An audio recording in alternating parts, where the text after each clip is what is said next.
رب العالمين والعاقبة للمتقين والصلاة والسلام على سيد الأنبياء والمرسلين أما بعد فأعوذ بالله من الشيطان الرجيم بسم الله الرحمن الرحيم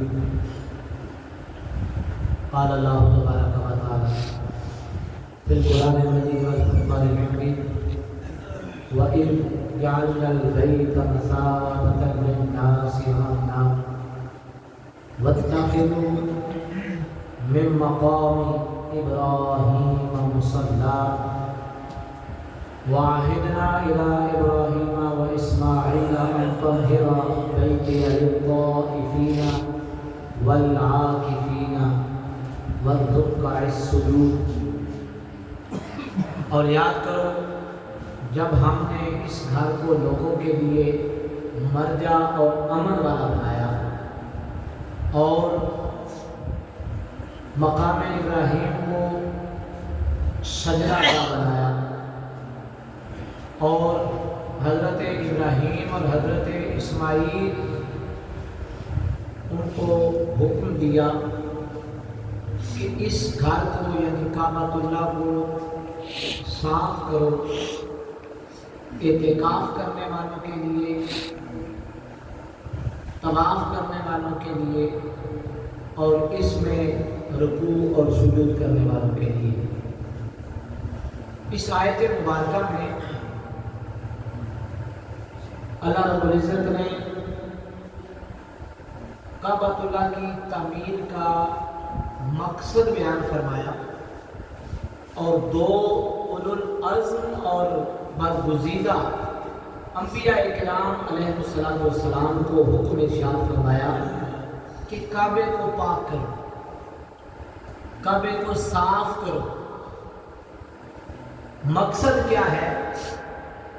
مقصد یہ ہے کہ اس میں لوگ آ کے طواف کریں، والعاکفین اور اعتکاف کریں، وَالرُّكَّعِ السُّجُودِ اور اس میں رکوع و سجود کریں۔ اللہ کے گھر کی تعمیر کا مقصد جہاں طواف کرنا، نماز ادا کرنا ہے، وہیں اعتکاف کرنا بھی ہے۔ اور ساتھ ہی ساتھ یہ آیت مبارکہ اس بات کا بھی پتہ دیتی ہے کہ اعتکاف پہلے انبیاء کرام علیہ السلام اور ان کی امتوں کے اندر بھی مروج تھا، جس کا قرآن مجید فرقان حمید میں پتہ ملتا ہے۔ اور نبی کریم علیہ السلام آپ اپنی مدنی زندگی کے اندر آپ نے کبھی بھی اعتکاف ترک نہیں فرمایا تھا، کیا دنیا سے ظاہری طور پر پردہ فرما گئے۔ نبی کریم علیہ السلام آپ اس کا بڑا اہتمام فرمایا کرتے تھے۔ امام ظاہری علیہ رحمت نے لکھا ہے کہ پتہ نہیں لوگوں کو کیا ہو گیا ہے کہ یہ ایک مستقل سنت ہے۔ کچھ سنتیں وہ ہیں کہ کبھی حضور نے وہ کام کیا اور کبھی چھوڑ دیا، لیکن اعتکاف ایسی سنت ہے کہ نبی کریم علیہ السلام جب تک باقید حیات رہے آپ نے زندگی میں کبھی بھی اعتکاف ترک نہیں کیا، اور لوگ اس کے اندر سستی کا شکار ہیں۔ اور نبی کریم علیہ السلام آپ ابتدا میں پورا مہینہ آپ نے اعتکاف کیا، 30 دن، پھر دوسرے رمضان المبارک میں 20 دن اعتکاف کیا، اور تیسرے رمضان المبارک میں آپ نے 10 دن اعتکاف فرمایا۔ اور حدیث مبارکہ ہے کہ نبی کریم علیہ السلام آپ کا ایک ترکی خیمہ لگا ہوا تھا، مسجد نبوی شریف کے اندر ترکی خیمہ لگا ہوا تھا، تو آپ علیہ السلام نے اس کے پردے کو سرکا کے ارشاد فرمایا کہ میں نے پہلے 30 دن کا اعتکاف کیا، پھر 20 دن کا اعتکاف کیا، اور لیلۃ القدر کو اس میں تلاش کیا، اور پھر مجھے اس بات کی خبر دی گئی کہ لیلۃ القدر رمضان المبارک کی